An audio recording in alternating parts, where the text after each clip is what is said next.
नमस्कार, आप सभी का बहुत बहुत स्वागत है। आज के वीडियो में एक महत्वपूर्ण टॉपिक पर बात करूंगा और आज के समय में इस पर बात करना बहुत ज़रूरी है क्योंकि आरपीडब्ल्यूडी एक्ट का भी मामला है और दिव्यांगजन नियम 2017, उसके बाद में सुप्रीम कोर्ट का एक डिसीजन और सरकारों की इसको लेकर जो गंभीरता है वो सब कुछ मिलेगी। तो यहाँ पर आरपीडब्ल्यूडी एक्ट और डिसेबिलिटी रूल्स 2017 से शुरू करूँगा। आरपीडब्ल्यूडी एक्ट 2016 दिसंबर में लोकसभा और राज्यसभा से पास होकर बाद में राष्ट्रपति की मोहर इस पर लग गई थी और उसके बाद में इसे सेंट्रल गवर्नमेंट और राज्य सरकार केंद्र शासित प्रदेशों के द्वारा लागू करना था। लेकिन इसे किस तरह से लागू किया जाए, किस तरह से ये एक्ट काम करे, उसके लिए ज़रूरी था नियम बनाना और यही नियम दिव्यांगजन अधिकार नियम 2017 के नाम से जाने गए। डिसेबिलिटी रूल्स 2017 के आरपीडब्ल्यूडी एक्ट के जो प्रावधान हैं वो किस तरह से लागू हों राज्य, केंद्र शासित प्रदेश और भारत सरकार के अधीन जो मंत्रालय उनमें।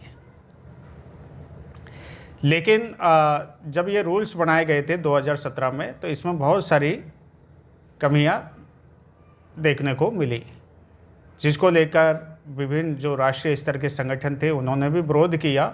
लेकिन राजस्थान की यदि बात की जाए तो राजस्थान में बहुत ज़्यादा इसका विरोध किया गया था। जो दिव्यांगजन से जुड़े संगठन थे, सामाजिक कार्यकर्ता थे, उनकी तरफ से और दिव्यांगों की तरफ से धरना प्रदर्शन हुए और अंततः इसे रुकवा दिया गया था। हालांकि बाद में देरी हुई इसको लेकर, लेकिन एक बहुत अच्छा कार्य उस समय हुआ था और कई ऐसे राज्य थे जिन्होंने सीधे तौर पर इसको शामिल कर लिया था बिना किसी बदलाव के।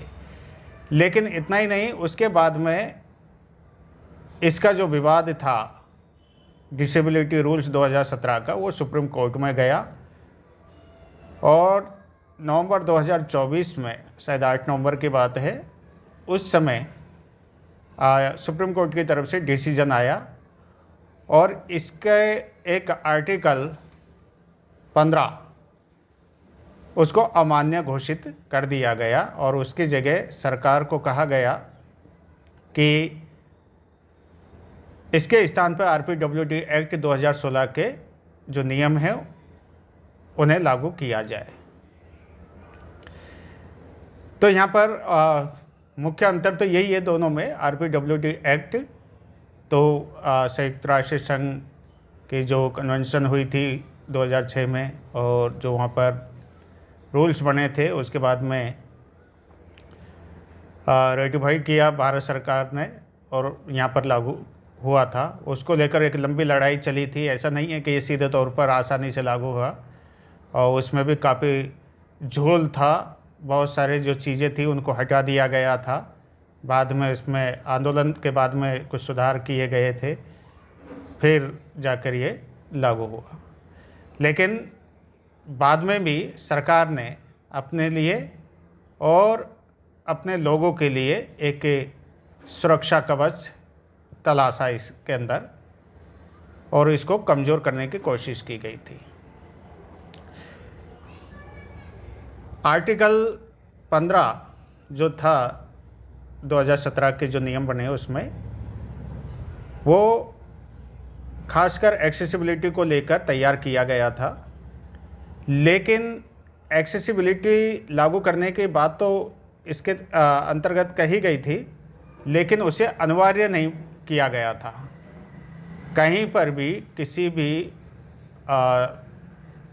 सार्वजनिक स्थल पर दिव्यांग को सुविधा मिले, या कोई बिल्डर है मान लीजिए वो बिल्डिंग बना रहा है तो वो बाध्य नहीं है इस चीज़ के लिए कि वो एक्सेसिबिलिटी उपलब्ध कराए, उसमें रैंप बनाए या दूसरे लोगों का भी उसमें ध्यान रखा जाए,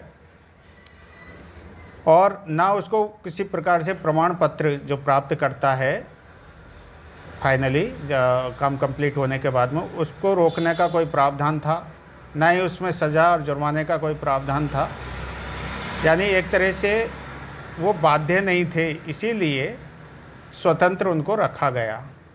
जबकि RPWD एक्ट 2016 का जो सेक्शन 40 है वो ऐसा करने के लिए बाध्य करता है, उसमें सज़ा के भी प्रावधान है, और जो फाइनली सरकार की तरफ से जो प्रमाण पत्र दिया जाता है, जो भी गवर्नमेंट है, चाहे राज्य सरकार हो, केंद्र सरकार हो, और उससे रिलेटेड जो विभाग है वो प्रमाण पत्र देता है, उसे रोकने की भी बात की गई है अगर उसने दिव्यांगों के अनुकूल उसे तैयार नहीं किया है तो।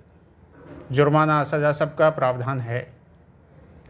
तो इसके बाद में एक याचिका लगती है सुप्रीम कोर्ट में, और सुप्रीम कोर्ट में उस याचिका की सुनवाई चलती रहती है। लेकिन 2024 में नवंबर में, जहाँ तक 8 नवंबर की बात है, उस समय 3 न्यायाधीशों की बेंच ने ये फैसला सुनाया, जिसमें DY चंद्रचूड़ जो न्यायमूर्ति उस समय CJI थे वो भी शामिल थे, JB पारदीवाला और न्यायमूर्ति मनोज मिश्रा की जो पीठ थी, उन्होंने ये डिसीजन सुनाया। पूरा जो जजमेंट था वो लिखा मुख्य न्यायाधीश ने, और उसमें यह कहा गया कि इसके एक हिस्से को